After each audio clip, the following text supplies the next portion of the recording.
রব্বুল আলামিন সূরা গাশিয়ার 18 নম্বর আয়াতে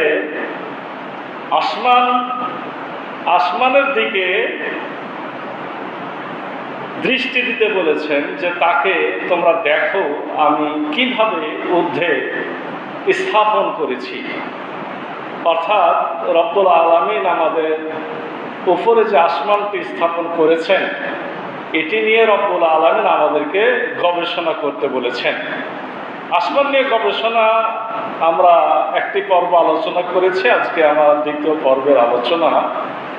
রব্বুল আলামিন বললেন ওয়া ইলাস সামাই কাইফা রুফিআত, আর আকাশের দিকে কিভাবে তা ঊর্ধ্বে স্থাপন করা হয়েছে। অর্থাৎ রব্বুল আলামিন 17 নম্বর আয়াতে বলছেন আফালা ইয়ানজুরুনা ইলাল ইবিলি কাইফা খুলিকাত, অর্থাৎ তারা কি দৃষ্টিপাত করে না যে কিভাবে উটকে সৃষ্টি করা হয়েছে। ওই আফালা ইয়ানজুরুনা এই পরের আয়াতের সাথে যুক্ত হবে, অর্থাৎ তারা কি দৃষ্টি দেয় না যে কিভাবে আসমানকে আমি ঊর্ধ্বে স্থাপন করেছি। এই আমাদের মাথার উপরে যে আসমান আছে, এই আসমানটা কত দূরে, এই আসমানটা কত দূরে এটা নিয়ে কোনো সিদ্ধান্ত আপনার বিজ্ঞান দিতে পারে, বরঞ্চ বিভিন্ন ইসলামিক কিতাবে বলা হয়েছে এই প্রথম আসমানটা হলো 500 বছরের পথ। কত বছরের? 500 বছরের পথ হলো এক আসমান। প্রথম আসমান থেকে দ্বিতীয় আসমান আবার ঠিক ওর 500 বছরের পথ, এইভাবে যেতে হবে। আসল বিজ্ঞান কি বলেছে? বিজ্ঞান তো আসমান কত দূরে বলতে পারেনি, বরঞ্চ আমরা যে চাঁদ দেখি, আসমানে কি দেখি? চাঁদ দেখি। এই চাঁদটা হলো আমাদের থেকে আর আসমানের মাঝে সব থেকে কাছের একটা জিনিস। মানে চাঁদটা হচ্ছে সব থেকে কাছে, এরপরে যা আছে সবকিছু কি দূরে। চাঁদের পরে সূর্য দেখেন, তারকা দেখেন, গ্রহ দেখেন, নক্ষত্র দেখেন, যা দেখছেন অন্যগুলো সব আরো দূরে, চাঁদ হলো সব থেকে কাছে। চাঁদ সব থেকে কাছে, কাছে বলতে কতটুকু? বিজ্ঞানীরা গবেষণা করে একটা আমাদের ধারণা দিয়েছেন। চাঁদ হলো মাত্র আপনার 1 মিনিট 2 সেকেন্ড দূরে।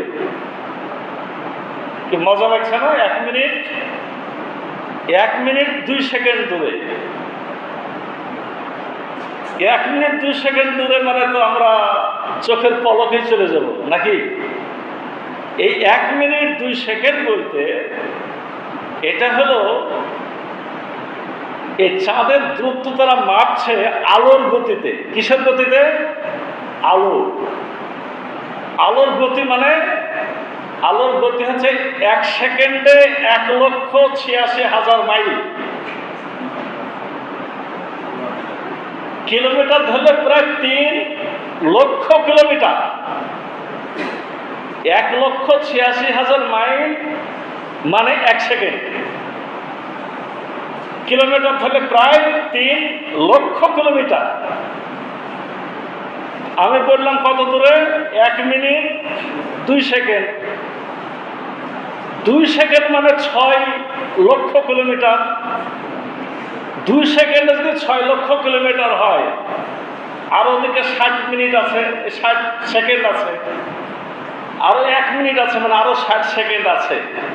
তাহলে আপনার ওদিকে 60 আর এদিকে 2, 62 গুণিত 1,86,000 মাইল, অথবা 62 গুণিত কি 3 লক্ষ কিলোমিটার। এর গুণ দেন বাড়িতে বসে বসে। 2 সেকেন্ড মানে 6 লক্ষ কিলোমিটার, তাহলে 62 সেকেন্ড মানে কত লক্ষ কিলোমিটার?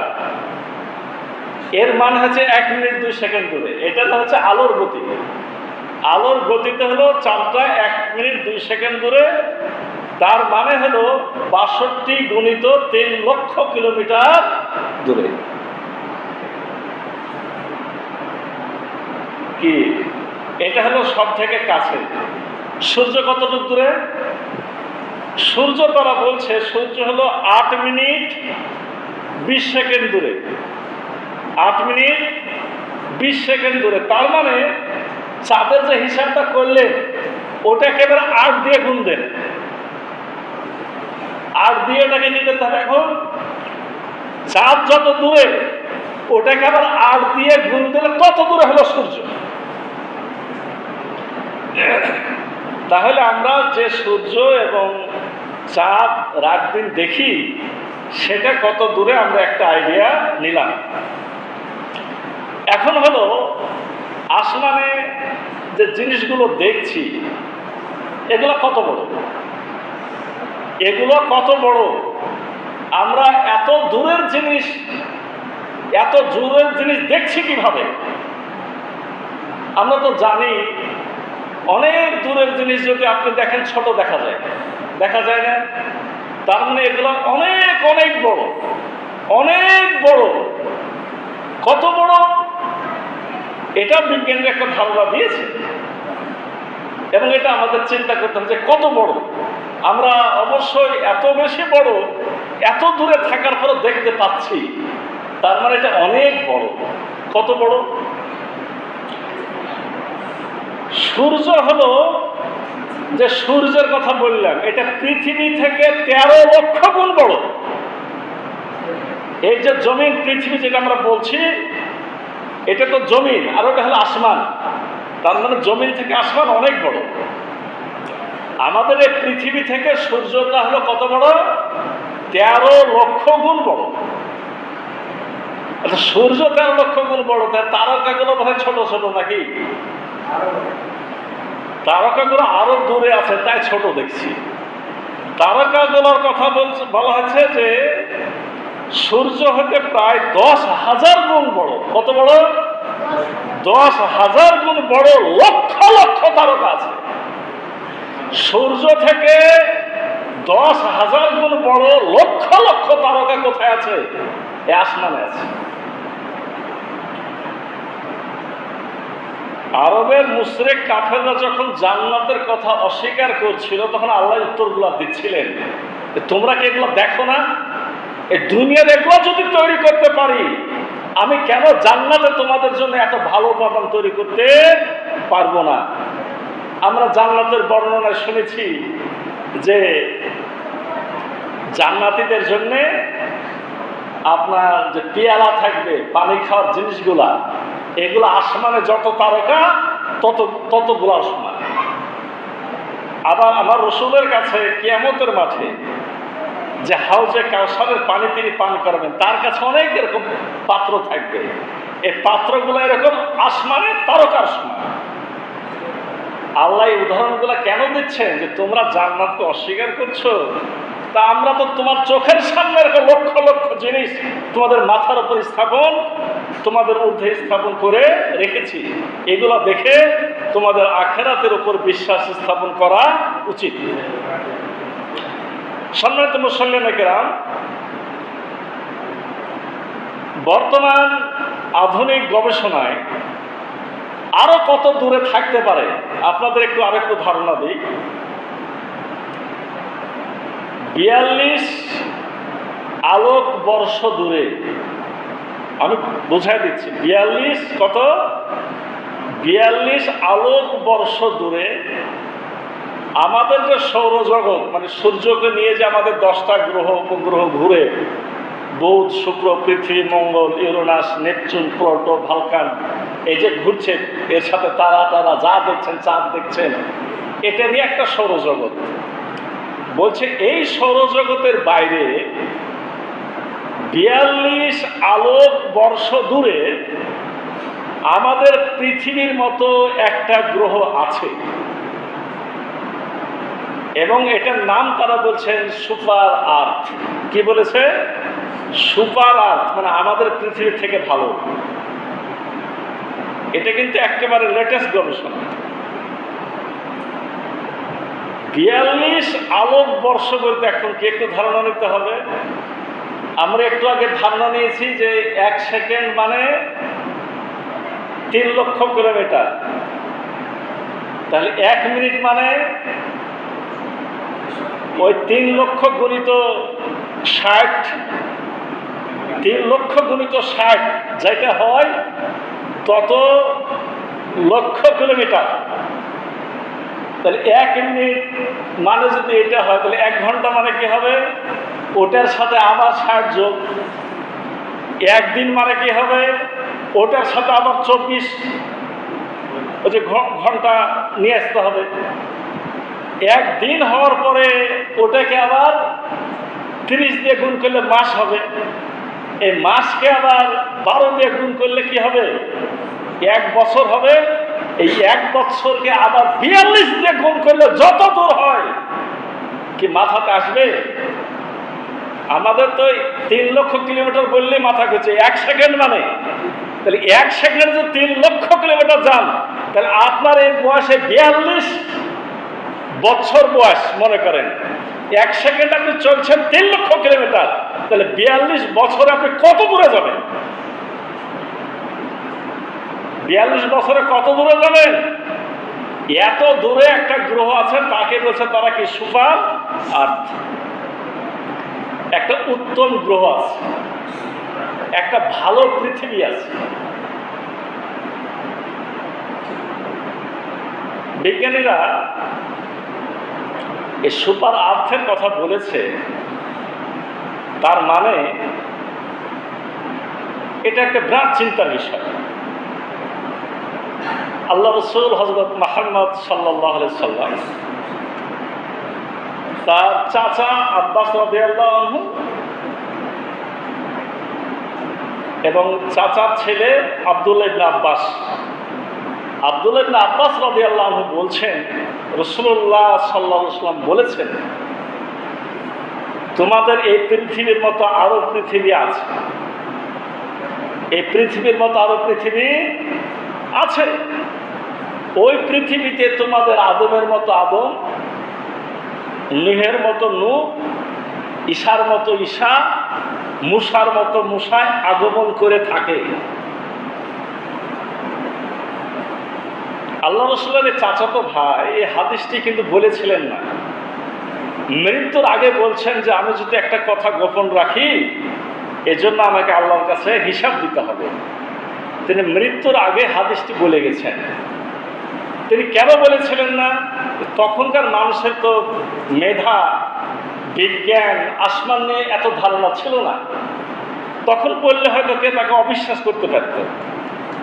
রাসূলুল্লাহ বলে গেছেন, তিনি গোপন রেখেছিলেন। মৃত্যুর আগে হাদিসটি তিনি বলে গেছেন। আর এখনকার বিজ্ঞান এসে বলছে হ্যাঁ, এরকম পৃথিবী আরো আছে। সুবহানাল্লাহ। কি সুবহানাল্লাহ বলতে মন যায় না?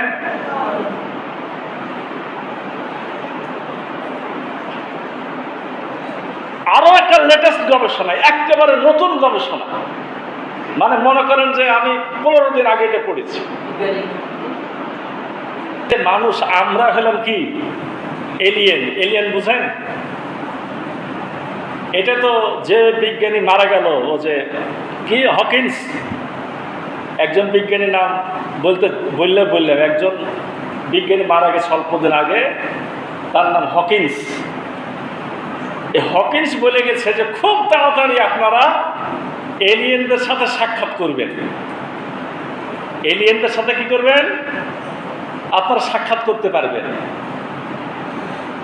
সে নাসার বিজ্ঞানী, তার মানে সে বুঝে ফেলেছে অলরেডি যে দুনিয়াতে এলিয়েন আসে।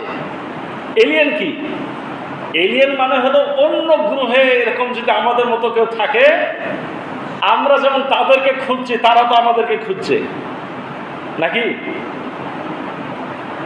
এবং তারা পৃথিবীতে অনেকবার এসেছে, এগুলো বিজ্ঞানীরা ডিটেক্ট করে করে রেখেছে। কেমন যন্ত্রে চড়ে এসেছে, মানে তাদের বিমান কেমন, সে ছবিও অনেকে ধারণ করেছে। এটাকে তার নাম দিয়েছে শশা। তার নাম দিয়েছে কি? শশারে করে তারা এসেছে। কিন্তু তাদের ভাষা আমরা বুঝছি না, আমাদের ভাষা তারা বুঝছে না, বিধায় এখনো সাক্ষাৎ ঘটেনি। এই পৃথিবীর শ্রেষ্ঠ এই বিজ্ঞানী উনি বলছেন যে খুব তাড়াতাড়ি আমাদের সাথে তাদের কি হয়ে যাবে, সাক্ষাৎ হয়ে যাবে। এখন এটা হলো এই হকিন্সের পরের বিজ্ঞানী বলছে যে আমরাই এলিয়েন। আর এক ধাপ আগে গেল না, আমরাই কি এলিয়েন। তার মানে আমরা এই পৃথিবীর মানুষ, আমরা পৃথিবীর জীব না, আমরা অন্য গ্রহ থেকে এই দুনিয়াতে এসেছি। এ কিন্তু মুসলমান, হিন্দু, খ্রিস্টান, বৌদ্ধ এরকম কোনো ধর্ম বিশ্বাসী না। একজন বিজ্ঞানী বলছে যে দুনিয়ার এই মানুষেরা এই গ্রহের জীব না, এটা অন্য গ্রহ থেকে এসেছে। কেমনভাবে প্রমাণ করেছে? আমাদের বডির মধ্যে কি আছে, আমরা কি খেতে ভালোবাসি, কি হলে কষ্ট হয়, কি হলে সুবিধা, কাতে অসুবিধা, আমরা খালি সুখ খুঁজি, আমরা ঠান্ডা আবহাওয়াতে পছন্দ করি, বেশি গরম হলে সহ্য করতে পারি না, অল্প তাপ বেড়ে গেলে হিট স্ট্রোক হয়। এই করে বলছে যে আমরা এই গ্রহে থাকার মতো বসবাসের উপযোগী জায়গা তৈরি করা জীব নই, আমরা অন্য জায়গা থেকে এসেছি। এবং উনি ভিতরে যে আমাদের কলকবজাগুলো আছে, অনেক কলকবজা বেশি আছে, কিছু কলকবজা একটু অন্যরকম, এই দুনিয়াতে দরকার হয় না তারপরেও আছে। এগুলা প্রমাণ করে বলছে যে আমরা এই গ্রহের জীবই না, আমরা অন্য গ্রহের। আচ্ছা, তার কথার সাথে যদি আমরা একটু মিলাই, ইসলামকে একটু মিলালে কি পাই বলেন তো? যে আমরা কি আসলে পৃথিবীর জন্য তৈরি? কোরআন হাদিস কি বলছে যে আমরা পৃথিবীর জন্য তৈরি? আমরা কোথায় তৈরি? আমাদের আদি পিতামাতা কোথায় ছিল? আরে জান্নাতে ছিল। তো জান্নাত থেকে আমরা এসেছি, আমাদের মনে জান্নাতটা খালি খুঁজে, এজন্য আমরা দুনিয়াতে শান্তি পাই না। বিজ্ঞানী যেহেতু কোরআন জানে না, সে বলছে অন্য জায়গা থেকে এসেছি। আর আমরা যদি একটু মিলিয়ে বলি যে হ্যাঁ তার কথা সত্য, আমরা জান্নাত থেকে এসেছি, কি মিলে গেল না? কি সুবহানাল্লাহ বলতে মন চায় না? সুবহানাল্লাহ। সম্মানিত মুসল্লিয়ানে কেরাম, এই বিষয়ে আমার যেটা শেষ কথাটা হলো এই যে এই আসমানের দিকে তাকিয়ে এতগুলো জিনিস পাওয়া যায়। রব্বুল আলামিন আসমানকে দেখতে বললেন, চিন্তা করতে বললেন। তার মানে আমাদের কি কি বিষয় চিন্তা করতে হবে? প্রথম চিন্তা করতে হবে যে আসমানটা কিভাবে তৈরি হলো, আসমানটা কে তৈরি করলো। এই আসমানের পেটের মধ্যে যে এত বাতাস, যেখান থেকে আমরা শ্বাস প্রশ্বাস নিচ্ছি, এই আসমানের ভিতরে এত শ্বাস প্রশ্বাস নেওয়ার এত অক্সিজেন, এত কার্বন ডাই অক্সাইড কে তৈরি করে দিল?